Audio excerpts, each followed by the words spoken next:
Good morning. Sehr geehrter Herr Bundeskanzler, Dear Chancellor, Olaf Scholz, Mr. Olaf es Scholz, ist mir eine besondere Freude, it is an honor for me in Ihrem ersten to welcome Arbeitsjahr you to als Bundeskanzler Davos in your der first year in Bundesrepublik office Deutschland as Chancellor of the Federal Republic of Germany. Wir versammeln uns hier, We gather here at the critical moment, wie das auch in den vielen Diskussionen as we've seen throughout the many discussions this week. und die internationale It is a critical moment for Europe and the international der community. russischen Aggression gegenüber der Ukraine hat sich die Following the Welt Russian aggression against Ukraine, the world has changed abruptly. unter ihrer Führung eine Germany Zeitenwende has also seen a watershed moment under your leadership, with far-reaching consequences for German and European foreign and security policy. Seit Ihrem Amtsantritt, Since taking Herr office, Bundeskanzler, haben Mr. Sie sich Chancellor, unermüdlich you have für worked die Sicherung von tirelessly Frieden, to secure Freiheit peace, und Demokratie freedom, eingesetzt. and democracy.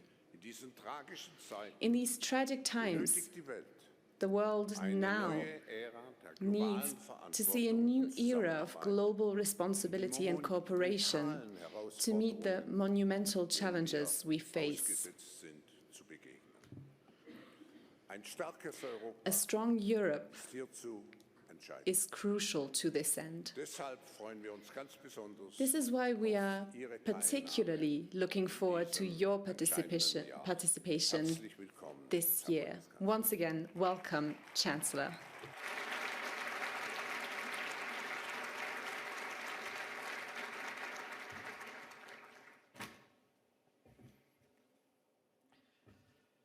Sehr geehrter Herr Professor Schwab, meine Professor sehr geehrten Damen Schwab, und Herren. ladies and gentlemen. Wenn einer, der wie ich in Hamburg When aufgewachsen someone ist, like me, hierher nach who's Davos grown up in kommt, Hamburg, dann comes stellen here sich to ganz Davos, unweigerlich their Gedanken thoughts ein turn an inevitably Thomas to Mann und Thomas seinen Mann großen and his Roman great vom novel, Zauberberg.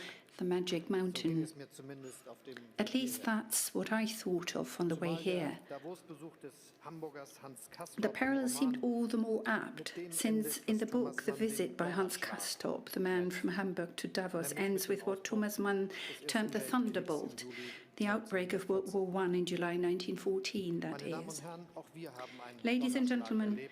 we Am too 24. have experienced a Februar thunderbolt. 2022. It struck on the 24th of February 2022. Russia's invasion of Ukraine does not mark the outbreak of some little conflict somewhere in Europe. A major nuclear power is behaving as if it had the right to redraw borders. Putin will zurück.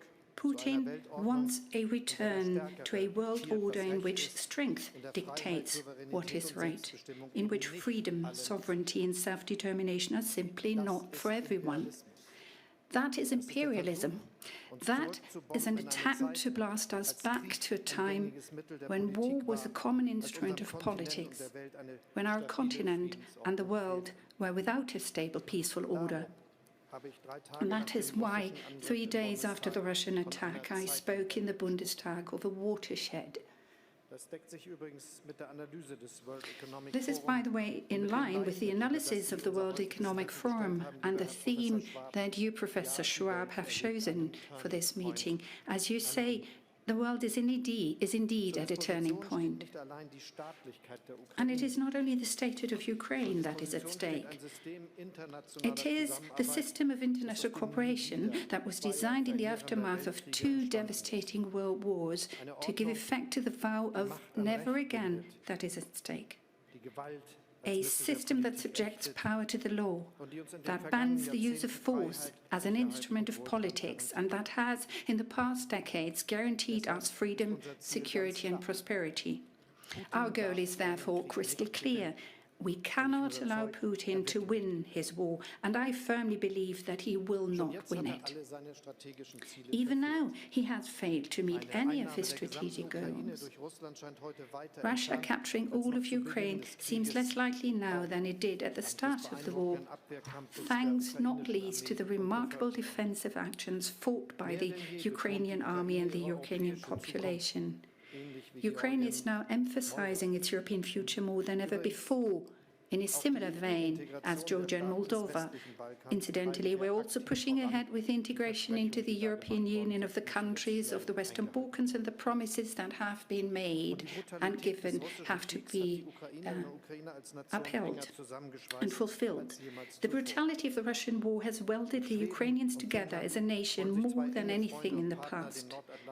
Sweden and Finland, two close friends and partners, now seek to join the North Atlantic Treaty Organization. We will welcome them with open arms. And lastly, Putin underestimated the unity and vigour with which the G7, NATO and the European Union would respond to his aggression. Working together, we have imposed sanctions that are tougher and further reaching than any previously imposed on a country of Russia's size. Even now, the cost to Putin's regime is huge and is growing every day. For the first time ever, Germany is supplying arms to a war zone, including heavy weapons. To my mind, if one thing is clear, it is that Putin will only seriously negotiate a peace when he realizes that he cannot break Ukraine's defenses. And that is why we're supporting Ukraine. This support is closely coordinated with our partners and allies. For in this too we are united. We will do nothing that could make NATO a party to the conflict, because that would mean a direct confrontation between nuclear powers. The aim is rather to make it clear to Putin that there will be no dictated peace. Ukraine will not accept that, and neither will we. And finally, ladies and gentlemen, we've also performed an about-turn on German defense policy. We have decided to equip our armed forces so that they are at all times in a position to defend our country and our alliance under the new conditions created by Russia. We're even in the process of changing our constitution in order to make this happen. We want to make available 100 billion euro for the necessary modernization of our forces in the coming years. For it is the security of our country that is at stake. And we have an unequivocal message for our allies. You can rely on Germany. There's another point on which there is no doubt. We will end Germany and Europe's dependence on energy imports from Russia. A decision will be taken this autumn on coal. We plan to phase out Russian oil by the end of the year. And we are also working flat out to end our reliance on Russian gas. We are, for example, turning our attention to floating LNG terminals and alternative sources of supply. We're moving forward with the development of the requisite infrastructure, terminals, that is, ports, pipelines, and we're doing so with unprecedented alacrity. Nonetheless, this restructuring will have an impact on Europe's economies. We are feeling it, not least through rising energy prices. And of course, this presents a very special challenge to a country like Germany, which is an industrialized nation and plans to remain so. We will therefore not leave our businesses to weather this alone. We've put in place a protective shield to secure loans and, where necessary, assist with equity capital. And in the coming years, we will invest billions in the transformation of our economy. We want to halve the duration of planning processes. At least half it. And within the next few weeks, we will launch an alliance for transformation through which we will coordinate with employers and employees on the restructuring of our economy. That way, everybody will know what to reckon with. Ultimately, our goal of achieving carbon neutrality by 2045 has been given an additional boost by Putin's war. Now, we have even more cause to move away from fossil fuels than before. In Germany, we are working urgently on an emergency climate action program. The first steps have already been taken, and we want to almost triple the speed with which we cut emissions by 2030 and generate 80% of our electricity from renewable sources. At the same time, we want to make progress on transforming the transport and heating sectors and are working to develop a hydrogen economy. We aim to remain an industrialized country whilst becoming climate neutral. The 2020s, thus, will be years of change, renewal and rebuilding. We will not walk this path alone. With the EU's Fit for 55 package, the European Union seeks to ensure that the course is set for climate neutrality by 2050 in Europe too. Energy and climate policy are areas that exemplify how Putin's war has made it all the more urgent for us to act. But it is by no means the sole event that has triggered this watershed. The theme of this meeting is History at a Turning Point, a theme that encompasses far more than solely this breach of the international peaceful order. In addition to Russia's war, I see another global development that constitutes a watershed. We are experiencing what it means to live in a multipolar world. The bipolarity of the Cold War is just as much part of the past as is the relatively brief phase when the United States was the sole remaining global power, even though the United States will, of course, remain the dominant power factor in the world. Incidentally, I don't give any credence to the reports of a new bipolarity between the US and China either. Of course, China is a global player. Once again, we should add, because historically speaking, that was consistently the case throughout long periods of world history. But just as that does not mean that we need to isolate China, neither does it give rise to the claim of Chinese hegemony in Asia and beyond. Particularly since we're seeing new and ambitious powers emerging in Asia, Africa, and Latin America. We cannot look away when we see human rights being violated, for example, in the case of Xinjiang. As I said, we are seeing new and ambitious powers emerging in Asia, Africa, and Latin America, and they're all seizing the opportunities that globalization offers them.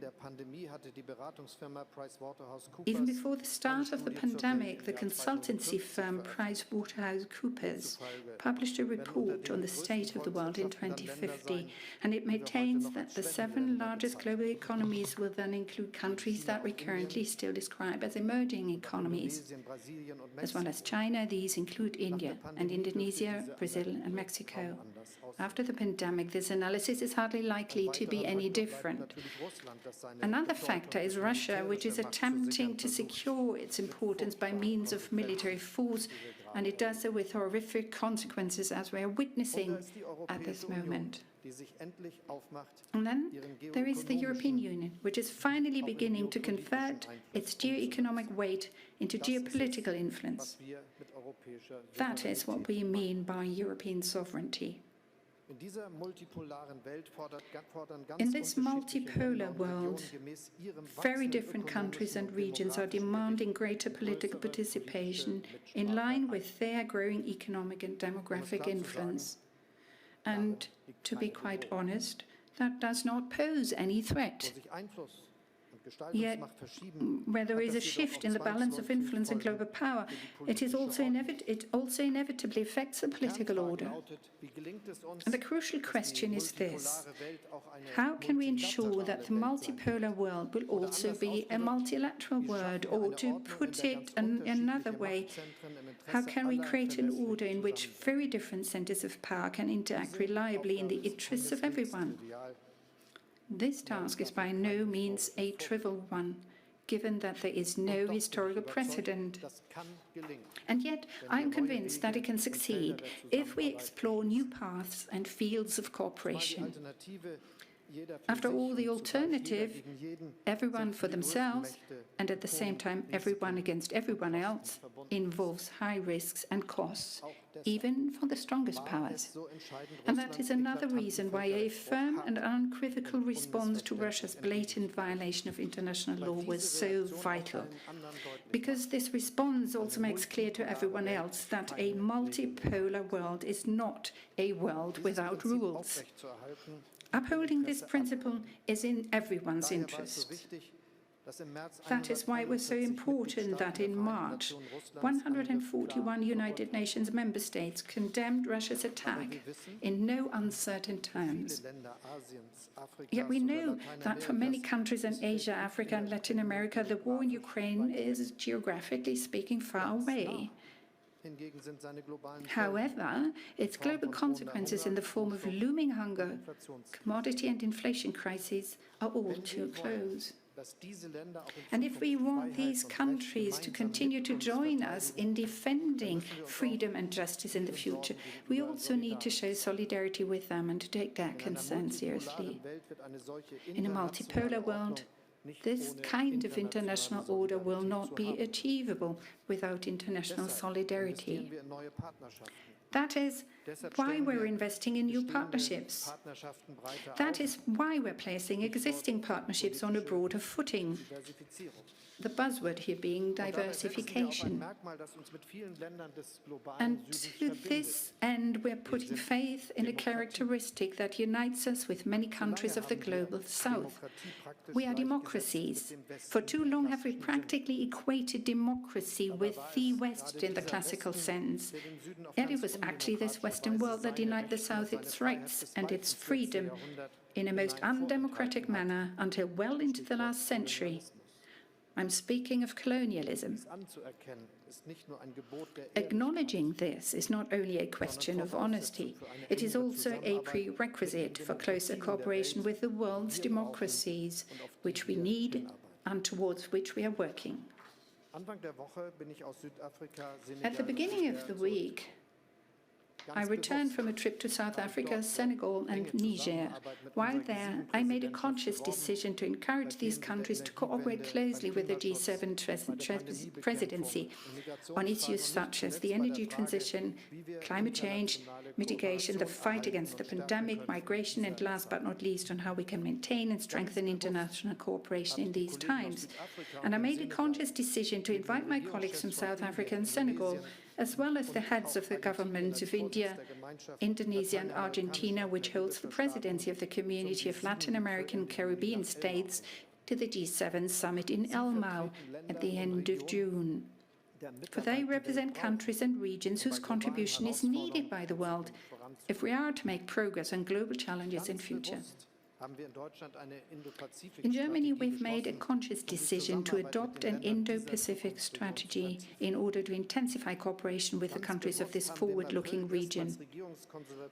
In April, we made a conscious decision to hold intergovernmental consultations between Germany and Japan for the very first time. As the world's third and fourth largest economies, we want to jointly develop solutions for sustainable growth that will also work for others. And I made a conscious decision to invite my Indian colleague, Prime Minister Modi, and his government to Berlin for intergovernmental consultations at the start of this month. The outcome of this meeting is that our countries intend to work even more closely together in future on issues such as climate change mitigation, energy, migration and mobility. Their priority is to make progress on issues that will define the future, and at the same time it is about showing that international cooperation provides answers, that multilateralism works. That is incidentally the precondition or the condition for halting the deglobalization trend we are currently experiencing. Of course, we need to reduce some of our strategic dependencies. The pandemic has shown us that not only in connection with medicines and protective equipment. Our dependence on fuel imports from Russia likewise falls into this category. That is why we are putting an end to it. Or take the current lack of semiconductors, for instance. Against this backdrop, it is really good news that Intel is planning to manufacture chips in Germany in future. That is, by the way, one of the largest industry settlements in the history of our country.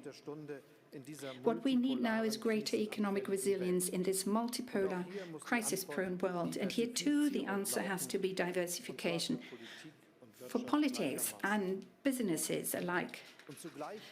And at the same time, we need to take care that necessary diversification does not become an excuse for isolation, customs barriers and protectionism. To put it plainly, deglobalization is not the right way to go. It will not work. For contrary to everything that populists grandly proclaim, it is the enterprises, employees and consumers in our countries who pay the price of customs duties and trade barriers. Those people, therefore, who are already bearing the brunt of soaring prices. And another thing we must not forget, when people speak carelessly of deglobalization or even decoupling, the proportion of people living in extreme poverty has fallen in the last 40 years from more than 40% to below 10%. Child mortality fell in the same period from 10 to below 4%. And globally speaking, life expectancy has actually increased by 12 years, from 61 to 73 years. These achievements are not only the result of national policies, they are above all the result of international task sharing, of knowledge exchange and global economic connectivity, which have enabled billions of people to find their way out of poverty. By that, I don't want to say that globalization has only produced winners in the last 20 or 30 years. That is especially true with regard to industrialized nations. Global competition, the relocation of production to other countries or regions, the crises on the financial market, the impact of this digital transformation on the labor market, all of this is unsettling many of our citizens. All of this has intensified the calls for renationalization. Policymakers and business must take these concerns seriously, and our answer cannot be to simply carry on as before. Particularly as the special phase of globalization we have experienced in North America and Europe during the last 30 years, with reliable growth, a high level of added value and low inflation, is coming to an inevitable end. One reason for this is that the low-cost producers of the Global South are gradually becoming thriving economies with their own demand, which aspire to the same level of prosperity as we have and are competing with us for the same goods. What we require, therefore, is a sustainable, resilient globalization which uses natural resources sparingly and, above all, takes the needs of future generations into account. A globalization based on solidarity which benefits all citizens in all parts of the world. And we need an intelligent globalization with modern rules and new forms of cooperation. I want to illustrate what I mean with 3 examples. Take, for example, climate change.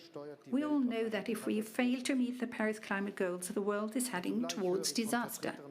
At the same time, representatives of developing and newly industrialized countries often tell me we need fossil fuels for the foreseeable future to take advantage of our development opportunities, just as you have done for a period of 150 years. Our companies in the industrialized countries, on the other hand, tell us, if you impose even tougher climate rules, then it's possible that entire industrial sectors will be relocated to countries where the rules are more lax. Carbon leakage is the key word here. We have to resolve these conflicting interests, and we have to do that through cooperation. We've set ourselves the goal of making the G7 the core of an international climate club which will implement the Paris climate goals at an accelerated pace. This club is open to all countries, provided they are prepared to commit to certain minimum standards. For in that way we can create a level playing field and prevent different rules in different countries from distorting competition. At the same time, the Climate Club countries will further develop climate-friendly technologies with one another and work together even more closely, for example, in the sphere of hydrogen. As the G7, we also want to advance the issue of international climate financing.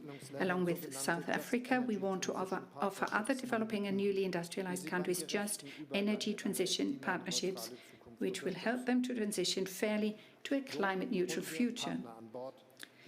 That will enable us to get on board partners we urgently need for the climate transition. My second example concerns the UN's 2030 agenda. There is a danger that the pandemic and Russia's war will reverse the progress in development made during the last few decades.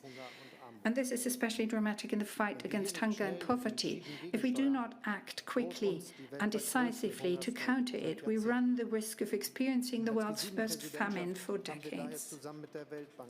As the holders of the G7 presidency, we have therefore established an alliance for global food security along with the World Bank. Germany made available just under €500 million for this at the very outset. And in addition, we are investing more than €1 billion each year in rural development and infrastructure, as well as in food security. And we are canvassing intensively for support, not only from other governments and international organizations, but also from scientists, academics, civil society foundations, and not least, leading industrialists like you. The Alliance for Global Food Security is open to everyone. And something else is important in this situation. As the G7, we are committed to open agricultural markets. In saying this, I'm aware that there is still much work to be done, especially or also in Europe. Export restrictions are no solution. They undermine global food security. Indeed, they endanger human lives. The third field where we want to ensure better international cooperation concerns how we deal in future with health crises. All of us hoped that 2022 would be the year when the global economy bounced back following the COVID-19 pandemic. Instead, we've seen lockdowns in China, new virus variants, and continued high case numbers. The pandemic is not over yet, much as we wish it were. And it will not end until we finally stop the recurring cycle of new mutations, triggering new waves of infections. That is why, as the G7, we will continue to do everything in our power to support the ACT accelerator coordinated by the WHO. It ensures that vaccines are distributed around the world. Germany is leading the way here by providing €1.3 billion this year alone. And I ask all of you and your companies to join us on this path. One example of what cooperation between policymakers and business can achieve is the development of global vaccine production. A few weeks ago, I joined forces with the European Union and the African Union, the presidents of various African countries, and the German company BioNTech to launch a project designed to establish modular production sites in South Africa, Rwanda, Ghana, and Senegal. This is about the fight against COVID-19, but in future also about the fight against diseases such as malaria or Ebola. The G7 health ministers agreed on a pact for pandemic readiness last week. This is aimed at improving the exchange of data, fostering networks among international health experts, and mobilizing rapid response teams to tackle an outbreak if the need arises. And we will strengthen the World Health Organization on a durable basis. We achieved a first breakthrough in late April. We agreed at international level to finally place the funding of the World Health Organization on a broader and more reliable foundation. Davos has often provided impetus for these issues. Not least, Gavi, the Vaccine Alliance, was founded here in 2000. It was worth its weight in gold during the pandemic. Therefore, ladies and gentlemen, I would like to end by evoking and appealing to this good spirit of Davos. Yes, we are experiencing a watershed. History is at a turning point. However, we are not at the mercy of history. If some want to lead us back to the age of nationalism, imperialism, and war, then our answer is count us out. We stand for the future. And if we notice that our world is becoming multipolar, then that has to spur us on to even more multilateralism, to even more international cooperation. Thank you very much.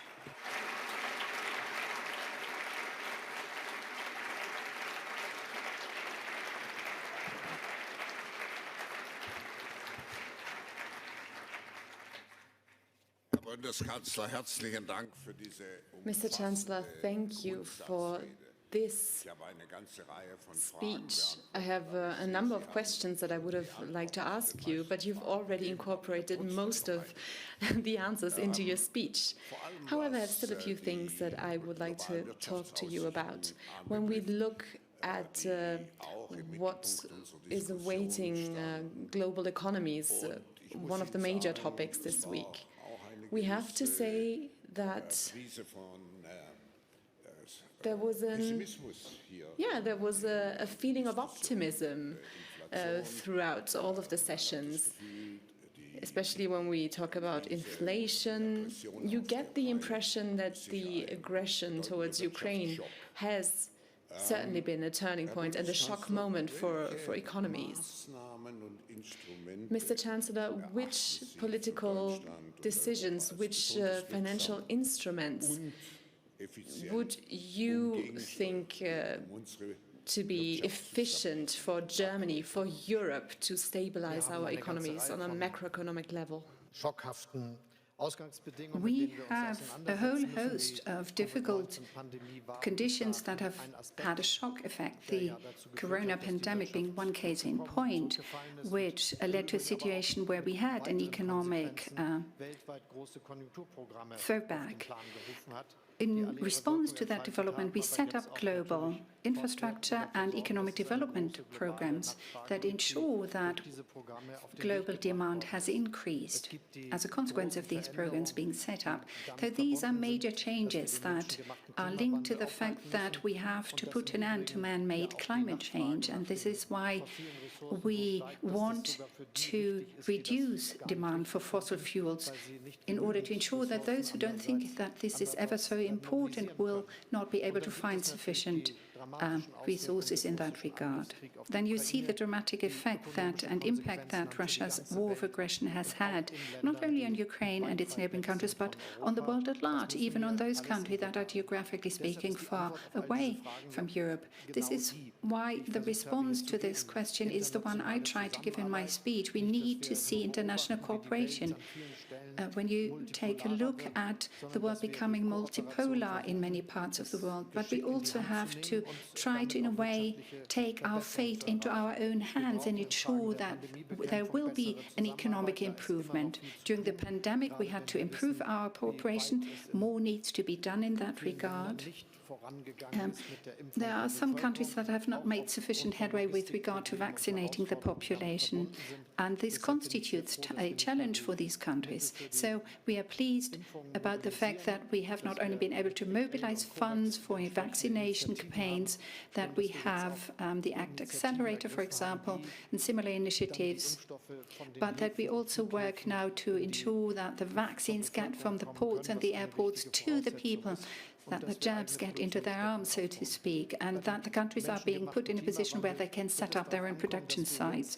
As far as man-made climate change is concerned, it's going to be important now that we develop the technologies we need for our futures. I am convinced that the classical industrialized countries, the G7 countries, that is the countries of North America, of Europe, North America, Japan, India, that these countries face up to the important tasks they have to tackle.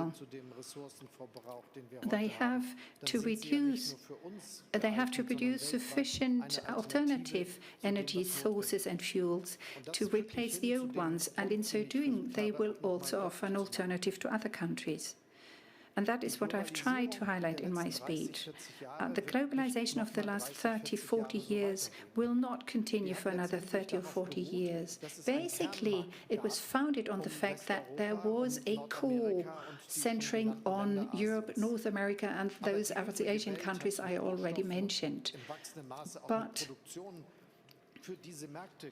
the world produced for this market, also with regard to the production of its fuels, and that is changing slowly and progressively. They develop their own economic programs, providing economic stimulus to their developments. They want to use their own resources.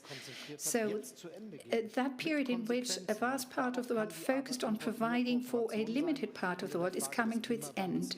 And thus, we have to make sure that we develop these technologies, make them available at a global level, and that we trigger the necessary growth processes.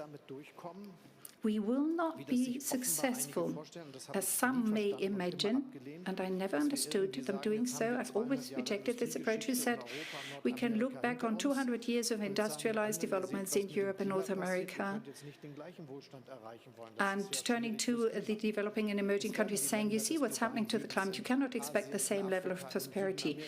And look, this is what the countries in South America and Asia and Africa want, and it's their very right to do so. And this is why we have to develop the technologies that are necessary if we want to create the necessary growth for these countries too, without using up the air that we need to breathe, without increasing pollution. That is the path that we have to pursue, and that is what we intend to do. And a final point, if I may. Such step backwards into the 18th, 19th centuries, as is Russia's war of aggression, cannot be tolerated, cannot be accepted, and we will have to stand up to them in a spirit of solidarity. Mr. Chancellor, I would also like to get back to the energy transformation. You said that Germany is to be climate neutral by 2045. Which concrete actions do you want to bring about to make these changes happen? Which political and industrial means do you want to mobilize? We will not fully understand the changes that are ahead of us if we don't take a broader view. The vast majority of energy is consumed in industry. This is why we have to trigger a major global process of industrialization here at the global level. The process of globalization based on fossil fuels is nearing its end, and if we want to change course and tack and our approach, we will have to do so at great speed. One necessary precondition is that we will have to produce much more electricity than we have done so far. Germany will increase from 600 terawatt to 800 terawatt this year, and we will have to double that in the next 10 years. Steel is being produced with the help of electricity. And if we want to do so in future and produce electricity not from fossil fuel and also heat without relying on fossil fuels, we have to do more. The same goes for mobility. We will have to resort to the use of hydrogen to a great extent. Technologically speaking, it's already possible. It's nothing new, but we have to tackle and approach this in a manner that acts quickly. We have to act with alacrity.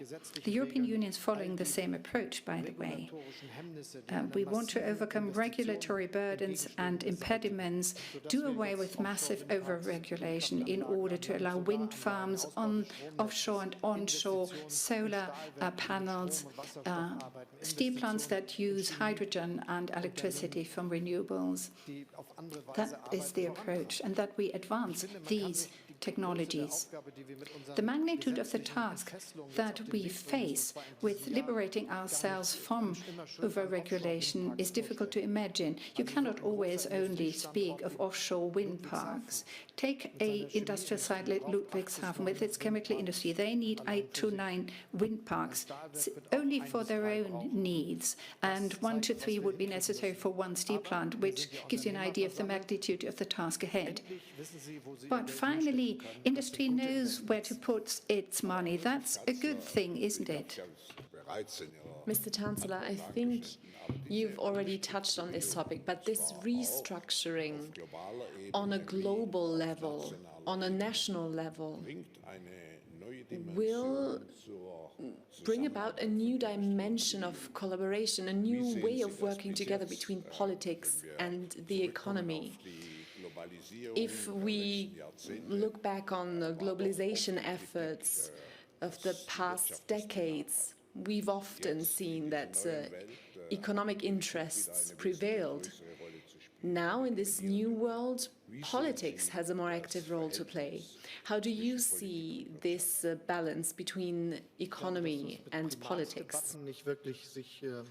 I don't think we can find an answer by pointing to the primacy of the one or the other. Politicians have an important task to attend to, following the mandate given to them by their voters, and we will implement that mandate. And the question we're facing is that whether at a point where necessary cooperation and coordination is of the greatest need. We ask ourselves, am I going to invest billions of monies into this steel plant? And if I do so, will it generate the electricity we need? So industry will turn to the government and ask, will this function? Will this produce what I hope for? If I invest now into wind farms offshore and onshore to produce the necessary electricity, is it going to work? Will we generate the energy we need? And industry points out to us the authorization processes have to be sped up. This is what we all aim to do.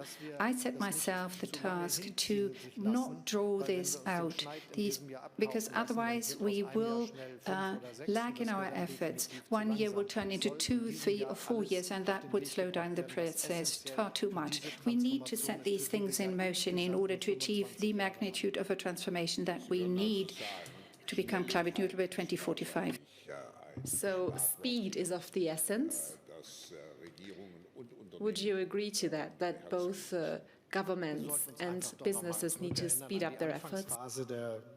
Let us look back to the beginning stages of the major industrialization. If I remember correctly, that was from 19 to 1930, possible in the United States, to get support for the automobile. In a country, there were no genuine roads, but they had highways in most of the states set up over those 30 years or so. It was possible for cars to be refueled, lorries and cars being produced, and it was possible to achieve a degree of automobilization that Germany only achieved in the 60s or 70s. That kind of speed is what we are aiming for.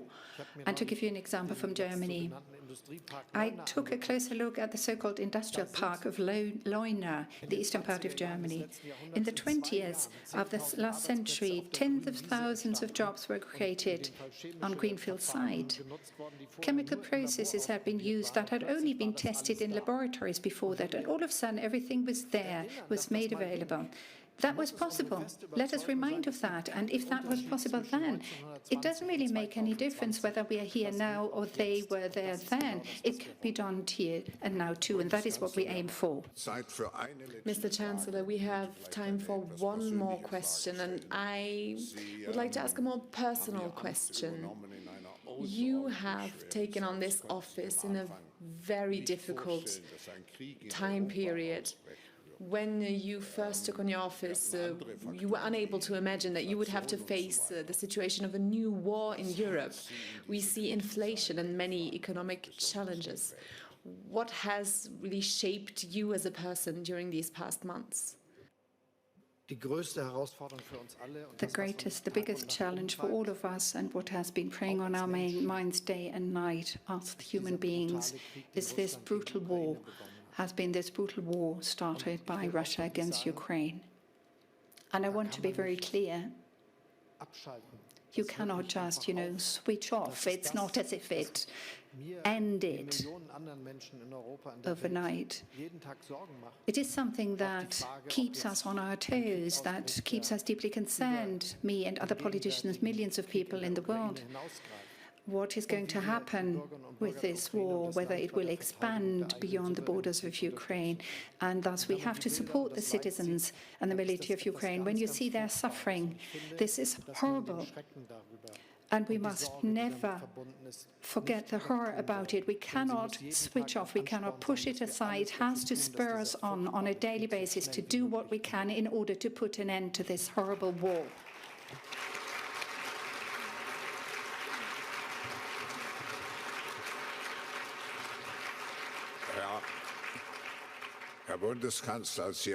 Mr. Chancellor, as someone who remembers the bombs of the Second World War, I can only wholeheartedly agree to what you've just said, and I think this is a good message, a good signal to send out to the people.